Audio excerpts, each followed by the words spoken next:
ನಿಂತ್ಕೊಂಡು ಎಕ್ಸ್ಪ್ಲೇನ್ ಮಾಡಬೇಕು.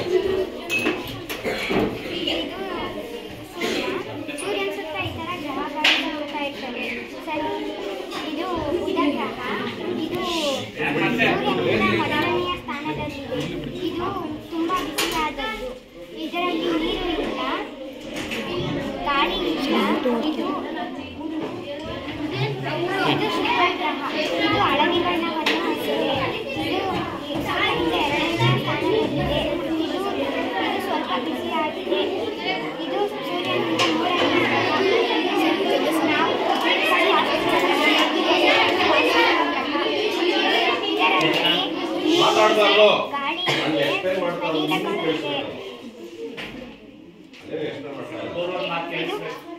ಇದು ನಾಲ್ಕನೆಯ ಗ್ರಹ ಸೂರ್ಯನಿಂದ.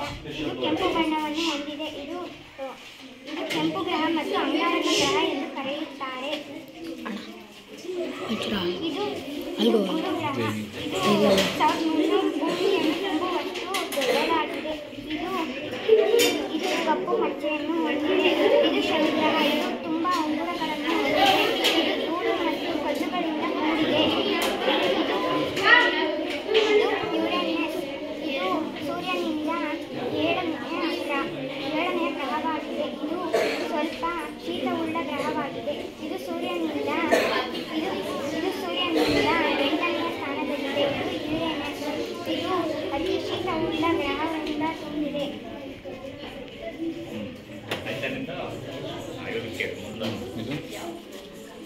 ಏಕದಳ ಎಂದರೆ ನಾವು ಚೂರು ಮಾಡಿದ್ದನ್ನು ಚೂರು ಆಗುತ್ತದೆ.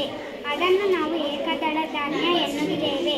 ದ್ವಿದಳ ಧಾನ್ಯ ಎಂದರೆ ನಾವು ಚೂರು ಮಾಡಿದರೆ ಸಮಾಂತರವಾಗಿ ಅದನ್ನು ನಾವು ದ್ವಿದಳ ಧಾನ್ಯ ಎನ್ನುತ್ತೇವೆ.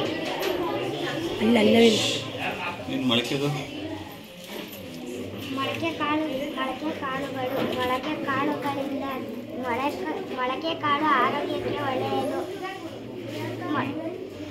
ಮೊಳಕೆ ಕಾಳುಗಳಿಂದ ಪೋಷಣೆ ಸಿಗುತ್ತದೆ, ಪೋಷಕಾಂಶ ದೊರೆಯುತ್ತದೆ.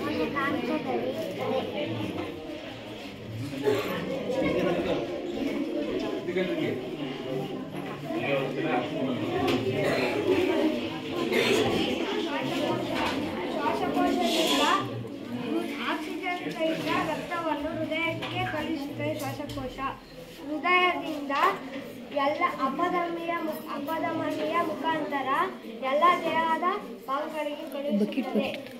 ನಂತರ ದೇಹದ ಭಾಗಗಳಿರುವ ಆಕ್ಸಿಜನ್ ಅನ್ನು ಹೀರಿಕೊಂಡು ಕಾರ್ಬನ್ ಡೈಆಕ್ಸೈಡ್ ಅನ್ನು ಅಪಧಮನಿಯ ಮುಖಾಂತರ ಹೃದಯಕ್ಕೆ ಕಳುಹಿಸುತ್ತದೆ. ಹೃದಯ ನಂತರ ಶ್ವಾಸಕೋಶಕ್ಕೆ ಕಳುಹಿಸುತ್ತದೆ. ಇದು ಮಾನವನ ವಿಸರ್ಜನಾಂಗವಿರುವ. ಇದು ಮೂತ್ರ ಜನಕಾಂಗ. ಇದು ಮೂತ್ರನಾಳ. ಇದು ಮೂತ್ರಕೋಶ. ಇದು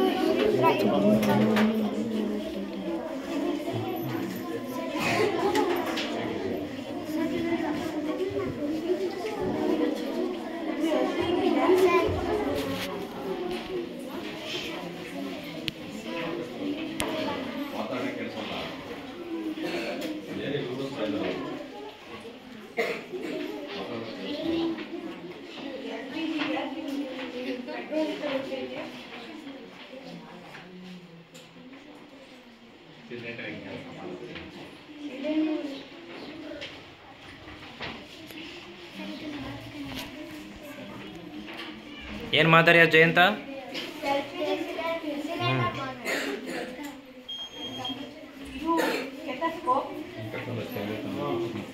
ಚೆಕ್ ಮಾಡಿ ತೋರಿಸ್ಬೇಕು ಅದನ್ನ. ಚೆಕ್ ಮಾಡಿ ತೋರಿಸ್ಬೇಕಣ್ಣ.